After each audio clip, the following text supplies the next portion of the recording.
this is really interesting, this game. My God. I had to take so many... I sat there last night going, we've been through this game, and I was looking at the notes, and I was like, this is a little bit... I need to jog my memory. This game, you need to jog your memory because there's so much stuff that it throws at you. My goodness me. And you said, I think it was 20... I had to look back. 2021 Game of the Year at the Game Awards. Yep. And I can tell why. My goodness me. What a game. And it's one of those games that's probably a number of people have passed by because they took one look at the box art on Game Pass and thought, oh, this is just a family game. It's not going to... No. You need to go included. out. Yeah. My goodness, you need to go out and play this game. So let's get into the meat and bones. Do you want to take us a little... We talked about it very briefly, so we'll start just very much at the storyline that we mentioned on the last week's episode. And by the way, feature game of last week's episode was Halo Infinite. We go super deep, and that's why we're basically doing a feature game each show. You can go back to old episodes. It just gives you a reason to go back to old episodes. So go back and check out Halo Infinite. Yeah, nothing's out of date. Some good stuff. Exactly. Eternal content as well. Exactly. Hey, and now you see the genius in the title. Yeah, we've got some real beaut for you for the next episode. We're not going to give that away, though. Yeah, even though we may Anyway, well, we might have done. All right. It's Fallout 76, okay? It's Fallout 76. We're actually going to go in there and get into that because it's a Fallout-themed episode that's going to be Fallout coming season. up. Yep. It is. Because of those announcements, we just had to look at Fallout 76, and I've not played it, and it's going to be super interesting. Mm-hmm. So anyway, back to It Takes Two. Storyline starts off really super serious. It's deep, yeah. It's deep. Little girl going through her parents getting divorced. Mum's always working. Dad doesn't have a wife. The usual sort of tale that you see in the 2020s and late 2010s and since the 90s, actually, come to think of it. But yeah, little girl starts crying. And tears turn her parents into little dolls. And you'd be forgiven if you pass this game up like I did. Because you look at the box art, you think, oh, this is, like you said, it's a family game. Okay, maybe it's fun if you're playing with a kid. If you've played a game called A Way Out, is it A Way Out? Yes, it is. A Way Out. Same developer. Same developer, brothers as well. Yeah. Two brothers go to prison.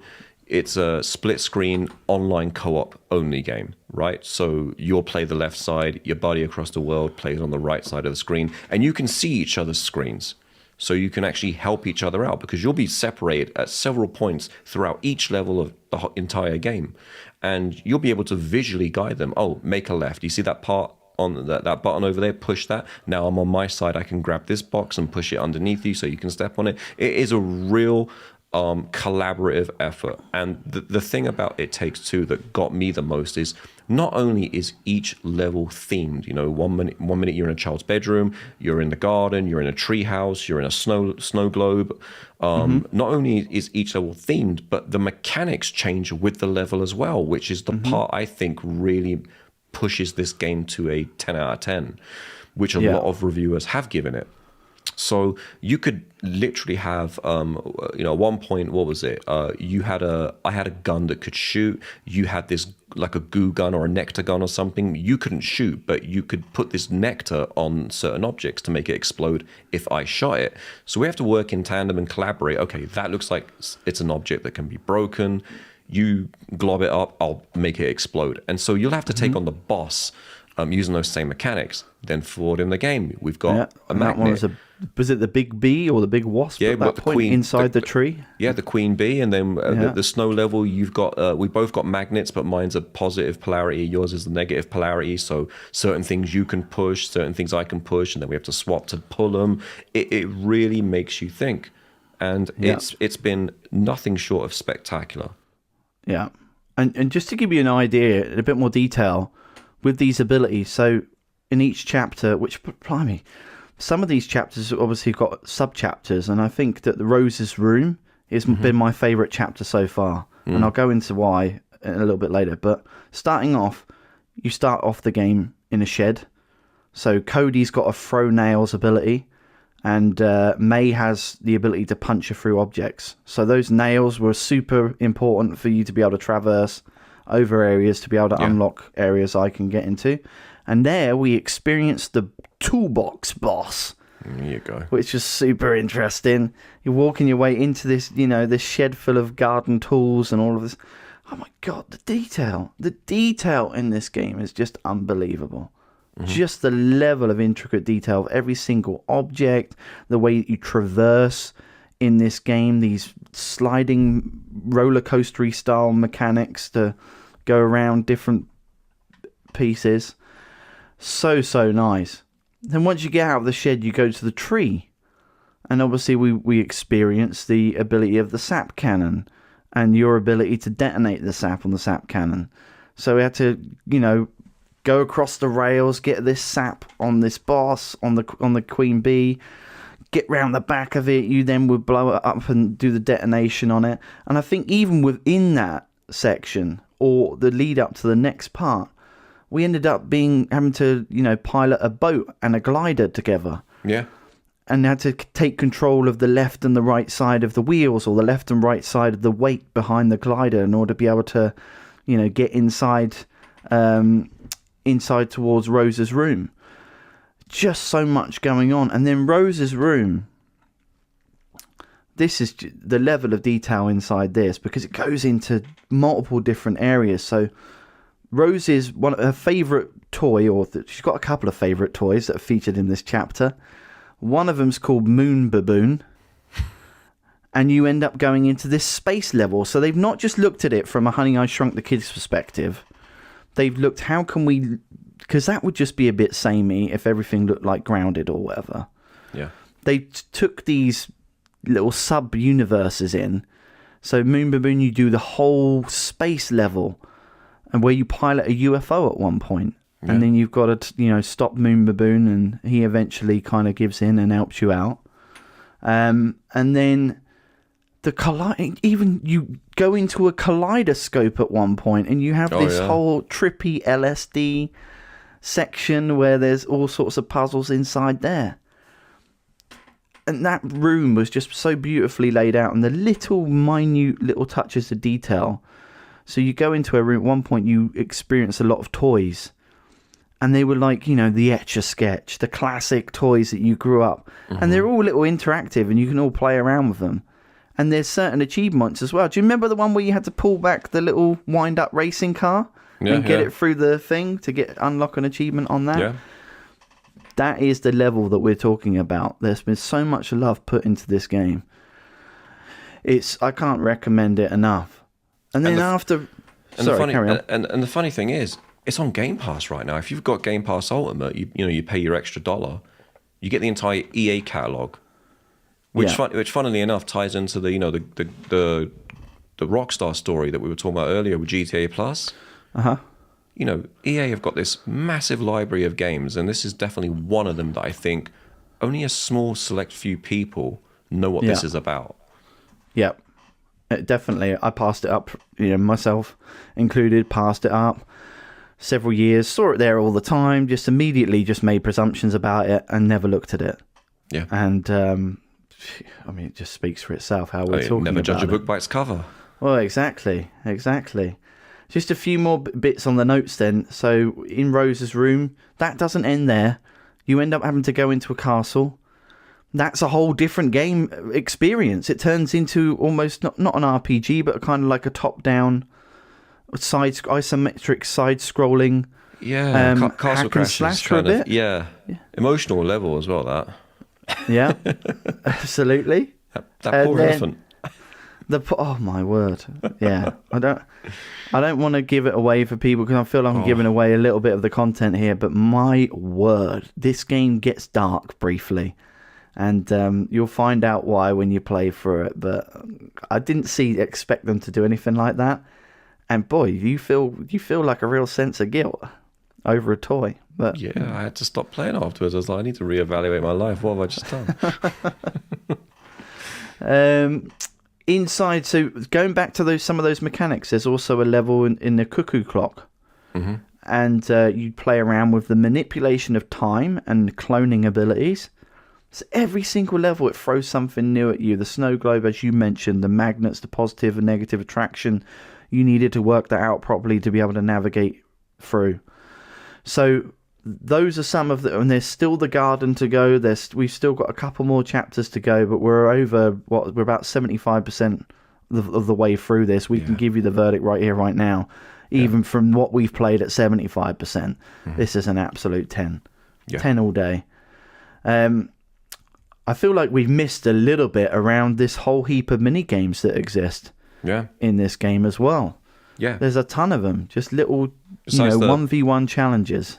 Yeah, and you'll notice these throughout the game. Like you said, the entirety of Rose's room, for example, all of her toys are a sub-level, so you'll get a spin-off, a little space level, a little this, do a bit of that. And then within each and every section of the game, you'll come across 2-3 mini games where it's like, oh, you'll both have to, shoot targets as quick as possible before the timer runs out, or you have to, oh God, I'm forgetting some of them. You got whack-a-mole, tug-of-war, plunger targets, rodeo, feed the reptile, throw the balls through the reptile's mouth. Sound a bit dodgy. Horse racing. But the variety is just incredible. It's not like, 20 mini games where they're all button bashers. No, the mechanics change entirely with every single mini game. And everything this game just throws at you, it just keeps everything so fresh and new. Yeah. Just when you think, okay, I might want to take a break now because this level's going on a bit. Oh, you come to a boss. And again, the box art makes it look very family friendly.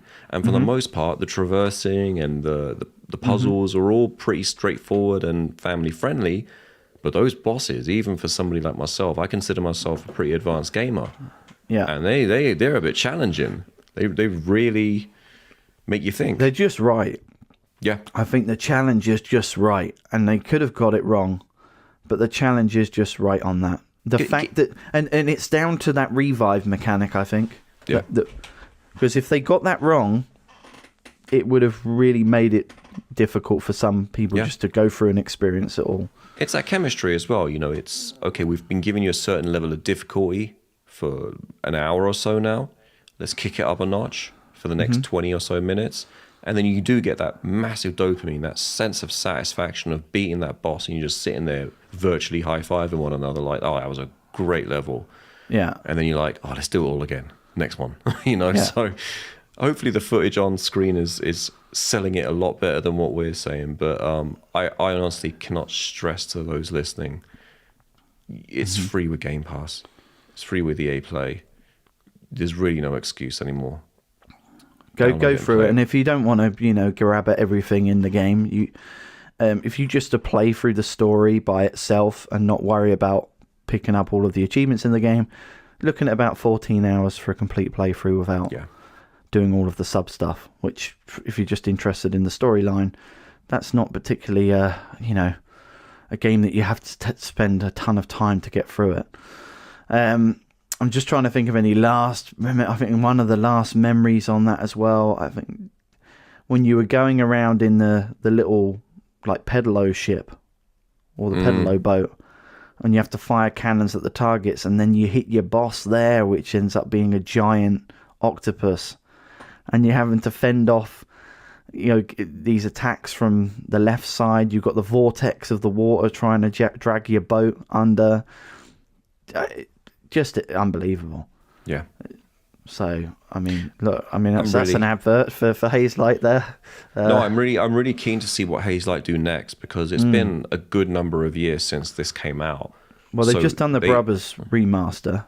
Brothers remaster, yeah. I would even go as far as saying that they could have B-studioed that, just outsourced that to somebody. It really makes me wonder. Like, they've clearly found their niche with these online split-screen co-ops. So if they're going to follow that pattern, which I wholeheartedly think they should, because there's no one else out there doing this kind of stuff, it really makes me wonder what's next. And I'm looking forward to it. Hopefully this year. I mean, it's been enough time that we can get something announced at least. I think what's really interesting as well is they've not just taken the path of just going default down a sequel. Yeah. You had Brothers, then you had Way Out, now you've had It Takes Two. Are they going to go down another IP narrative? And, it wouldn't surprise me if they did, because if you look at the sheer imagination, I could never come up with some of these ideas. Yeah. And I usually come up with, I'm usually pretty good for, like, coming up with ideas. They just, I don't know where they get some of them, maybe they maybe they're dabbling with something to get some of their ideas. I don't know, but All the I greats really do. hope. Yeah, I hope it's something new, but I definitely think it takes two. You look at all of the characters in the game, you could possibly see something happening with the daughter in a potential follow-up. But for me at this time, once I'm done with, I'm quite happy to wait a few years for a second one. But they're going to have to come up with some, if they do go and re-explore this again and do a follow-up at some point, they're really going to have to try and find new ideas, because they've used so many ideas in this game. It's probably going to take a number of years for them to come up with new ways to play with the co-op experience. Whoever the designers are, give them a pay rise. It's that simple. Keep them on. Well, there you have it. Absolute endorsement, ringing endorsement there for It Takes Two, and we can't wait to get that game fully finished off. Well, we're taking the extended play experience, because we're going to go the scenic route. Get some of the achievements, and some achievements I'm going to miss because they're too difficult. What's it called? Hell Tower. The Hell Skill or the Hell Tower or something. Hell Tower, yeah. As you'll be able to see from my footage of my platforming abilities, they are much to be desired. But you can't be. Turn it on a dime. We'll get some footage of us playing FIFA at some point, I'm sure, and I'll feel much better. Never happened. Never happened. For the record, I am not good at sports games, and I don't have an interest in them either. No. Well, not even. Would you even get an NHL game ago? Nah. Okay. A bit of a lie. I like arcade sports games. Okay. If there's a football game when it's pass and shoot, I can do it. I can't do a FIFA. There's just too much going on, and I don't know what it is. It's too slow paced for me. Yeah. Yeah, football games need to be a bit faster. Okay, I'll keep. In my, I'm. Don't quote me for anything when it comes to sports. Just not the guy. Not the guy. No. All right. Well, if I see anything that you might like, I don't know. I'll let you know. Yeah.